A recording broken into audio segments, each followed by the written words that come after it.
Assalamualaikum warahmatullahi wabarakatuh. Kembali lagi di channel Ari Kurniawan 13. Oke, setelah video Google Pixel 4a 5G reviewnya saya publish, mungkin masih banyak ya pertanyaan yang belum sempat saya jelaskan juga di video karena memang ya, keterbatasan durasi juga. Dan untuk saat ini saya coba nih merespon beberapa pertanyaan dari teman-teman, bukan hanya tentang Google Pixel 4a 5G aja sih, tapi yang masuk di panel notifikasi aja. Oke, yang pertama dari Bayu A. Nah ini, Pixel 4 XL sama Google Pixel 4a 5G pilih mana bang? Ini pertanyaannya di video review, full review Pixel 4a 5G ya. Pilih mana antara Pixel 4 XL sama Pixel 4a 5G? Ini unit yang saya pakai Pixel 4a 5G. Kalau menurut saya, itu opsi kalian bikin list dulu nih. Dari kameranya kan dua ponsel tersebut udah jelas beda di kamera keduanya, yaitu lensa tele dan lensa ultrawide ya. Kalau di Pixel 4 XL kan ada lensa telenya. Nah, misalnya kalian butuh untuk gambar-gambar yang atau fotonya lebih banyak foto potret, foto yang bokeh-bokeh gitu ya, untuk zoom 2 kalinya nggak pecah, ya saya sarankan di Pixel 4 XL. Plus kalau kalian masih sesekali main game dengan aman dan terbebas dari ya overheat, terus bodi yang panas ya gitu ya, itu Pixel 4 XL lebih oke. Nah, kalau kalian butuh lensa ultrawide-nya lebih banyak di kebutuhan fotografi atau videografinya, ya udah pasti harus ambil Pixel 4a 5G. Karena opsinya kayak gitu ya, bukan mengatakan lebih bagus ini atau lebih bagus ini, karena dua kepentingannya berbeda. Tetapi ada konsekuensi. Dari unit yang saya pakai, saya merasa untuk performa jelas lebih was-was ya. Was-was sat-sat itu di Pixel 4 XL, terutama untuk gaming dan beberapa multitasking, saya rasa lebih lancar di sana karena memang terbantu di chipsetnya yang sudah flagship Snapdragon 855. Sementara ini pakai mid-range up, tapi ya kelas atas juga 765G yang 5G. Ya, plus minusnya mungkin itu aja sih sebenarnya. Kalau unit sih bergantung beli di toko yang mana, kondisinya bagaimana, karena itu tidak bisa saya jelaskan. Kalau beli di toko ini pasti bagus, itu nggak bisa, karena unitnya jelas unit random ya. Ya, tinggal percaya sama toko mana gitulah, terserah teman-teman. Oke, yang kedua dari Mas Debi Andrian, link Orange Shop-nya nggak bisa dibuka tuh. Ya, tinggal searching aja di toko online kesayangan kan bisa. Kalau memang linknya nggak bisa, nanti saya perbaiki. Oke, ini ada Mas Bayu A. Sama ya yang tadi, ini merespon dari pertanyaan 72 Isnek ya. Ini. Di sini Mas 72 Isnek ini bertanya, Pixel 4a 5G emang agak kuning ya bang layarnya? Iya enggak lah ya, masa orang developer bikin HP layarnya sengaja dikuningin, sengaja dibiruin. Harusnya normalnya ya standar, nggak mungkin agak kuning atau apa gitu. Tetap normal, punya saya juga normal. Ada kemungkinan kuning itu ya mungkin pertama ya, kemungkinan pertama itu di pengaturan tampilan, coba dicek lagi. Itu kan ada tuh untuk pengaturan warnanya, coba dipilih mana yang lebih cocok, alami, dipertajam atau adaptif. Setelah itu coba di pengaturan warnanya itu ada di aksesibilitas ya kalau nggak salah tuh. Di sini kita bisa atur warna. Sebentar, saya cari dulu. Nih, warna dan gerakan. Koreksi warna misalnya. Kayaknya bagian ini bisa deh kalian otak-atik untuk lebih cenderung ke yang mana, cool atau warm gitu ya, disesuaikan dengan selera. Tetapi memang karena ini layarnya AMOLED ya, layarnya POLED ya. Maaf, kalau AMOLED itu dari Samsung, kalau POLED itu dari LG ya. Jadi ada kemungkinan itu faktor usia. Jadi nggak mungkin sengaja dibuat kekuningan gitu. Tapi memang ada karakter yang kuningnya itu wajar ya, jika dibandingkan dengan brand, dijajarin dengan brand lain misalnya. Karena kan karakter HP itu beda-beda. Misalnya dengan HP Xiaomi dijajarin, Xiaomi lebih ke cool, Google Pixel lebih ke warm. Tapi warmnya tuh nggak sampai yang kuning banget, masih dalam enak untuk dipandang. Kalau emang udah terasa mengganggu, ya berarti memang layar POLED-nya sudah mengalami ya mungkin usianya ya, atau pemakaian sebelumnya yang kurang bagus kayak gitu. Nggak mungkin kalau memang layar tuh kekuningan, layar tuh kebiruan, nggak. Menurut saya memang harusnya dari awal udah bagus. Oke, berikutnya kita cari lagi dari Gia Nugraha. Bang, untuk baterai gimana nih? Pixel 4a 5G aman nggak buat daily driver? Buat daily driver saya bisa katakan aman ya. Saya juga pakai nih buat daily driver, sangat aman, dari pagi sampai sore itu masih bisa.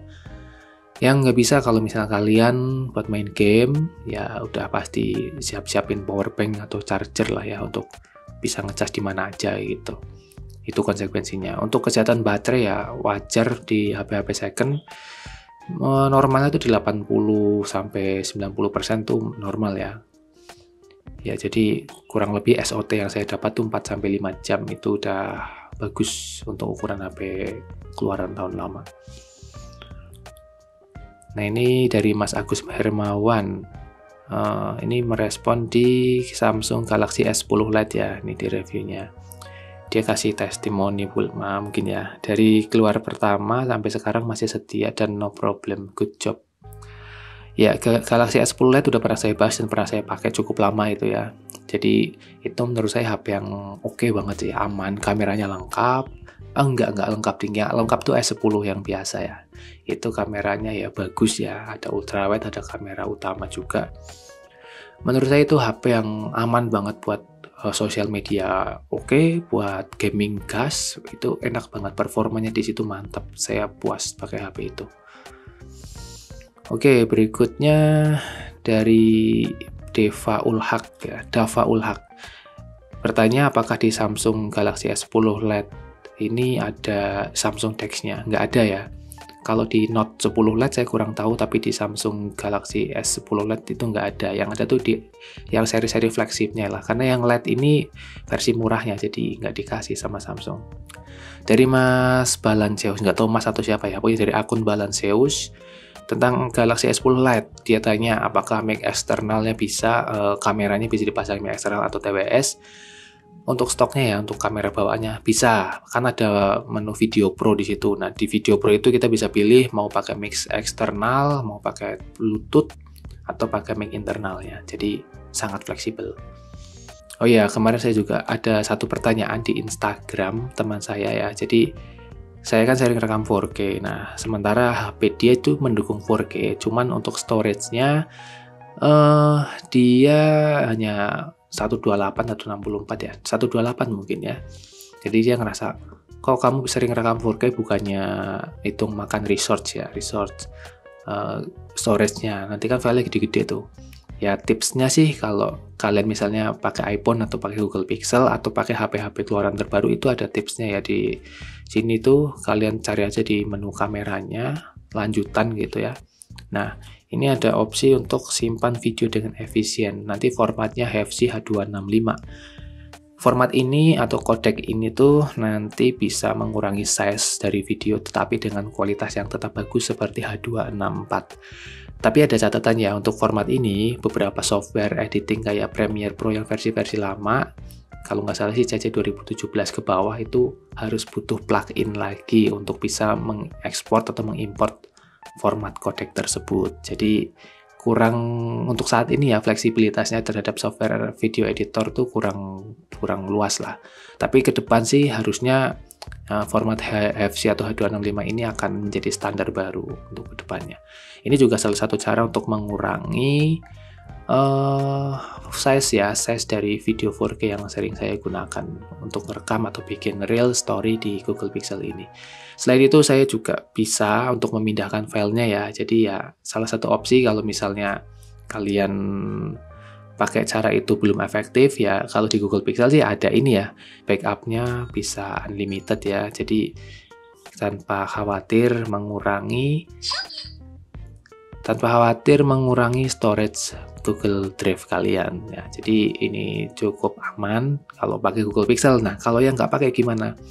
Ya misalnya kalian pakai Android lain yang akun Google-nya tuh masih ya standar 15 GB. Saya bisa pindahkan ya kalau pengen cepet tuh saya pakai PX ini dikirimin dari PX ya. Saya kasih tahu teman-teman, ini build quality-nya bagus. Ini bisa kalian colok ke HP.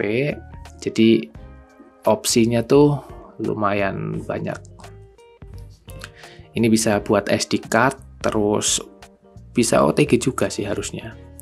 Ada USB 3.0, USB biasa, ini micro SD dan SD card kecil ya, ini bisa semua. Jadi kalau mau pindah-pindah file cepat. Untuk transfer rate-nya saya coba di laptop itu di 72 Mbps untuk kartu SD card kelas 10 normal ya, speed normal. Dan itu menurut saya lebih cepat daripada saya menggunakan ininya. Nah ini, jadi ini ada adapter ya, adapter yang saya colokkan langsung ke laptop atau PC, kan ada card readernya. Speednya mentok dia di sekitar 30-40 Mbps. Tapi ketika saya pakai Type-C ini, kan saya laptopnya ada nih Type-C-nya ya, itu transfer rate-nya naik 2 kali lipat. Jadi ini kecil, ringkas juga, dibawa kemana-mana bisa. Alat-alat kayak gini tuh penting banget, apalagi buat kalian yang misalnya fotografer, videografer di jalanan gitu ya, yang suka ringkes-ringkes, kalian bawa SSD, terus bawa ponsel atau kamera juga bisa langsung ditransfer ke sini. Jadi nggak perlu bawa laptop juga, misalnya kalian, nih kayak gini nih caranya. Ini HP bisa digunakan sebagai file manajernya ya. Nah SSD kalian masukkan sini, terus SD card dari kamera bisa kalian masukkan ke sini. Kayak gini. Beres, kalian tinggal transfer filenya, setelah itu bisa langsung foto-foto dan ambil video lagi. Itu penting banget buat yang kalian run and gun, videographer ya, wedding atau acara-acara lain yang outdoor, itu kan butuh kepraktisannya. Untuk fungsi utama USB Type-C 3.1 hub converter ini sebenarnya kalau kalian punya PC yang nggak ada port HDMI-nya ya, atau portnya hanya VGA, atau kalian pengen outputnya tuh lebih HD, lebih gambarnya tuh lebih Ultra HD 4K, nah ini solusinya. Jadi ini udah ada port full size HDMI dari Type-C, langsung plug and play, dan ini udah bisa langsung dicolokin ke monitor yang lebih besar yang kalian miliki. Ini support.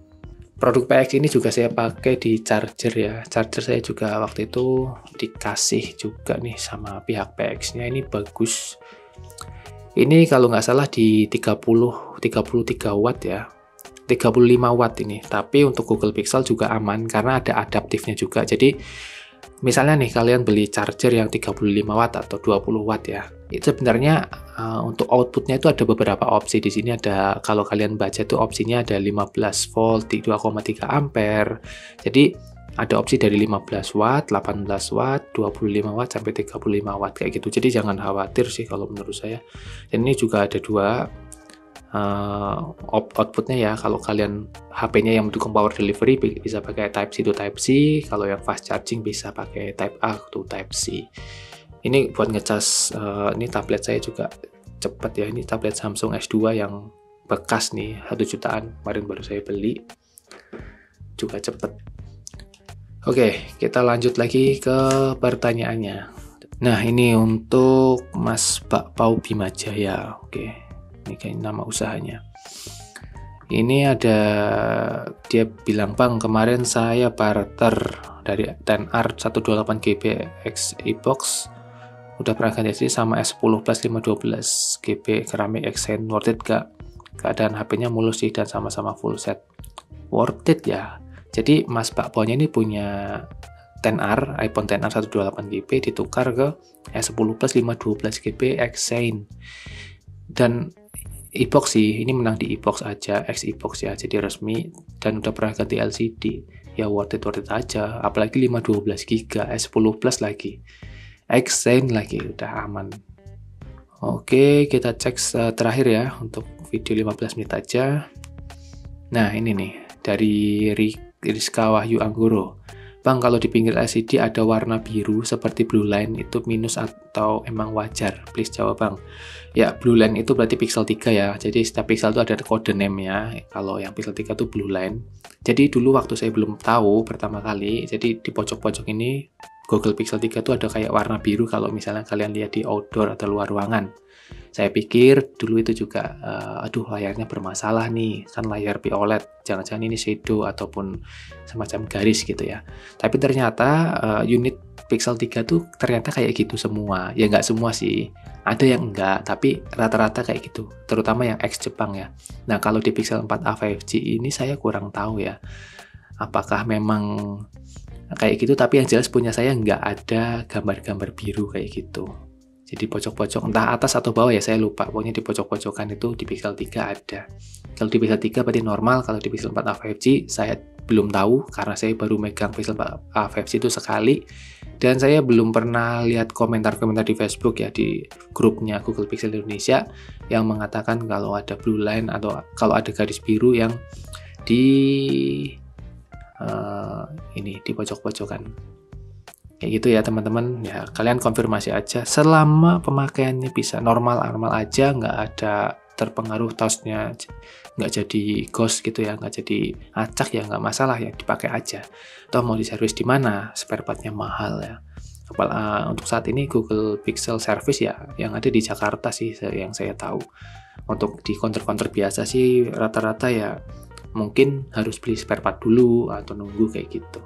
Terima kasih, semoga video santai kali ini bermanfaat. Wassalamualaikum warahmatullahi wabarakatuh.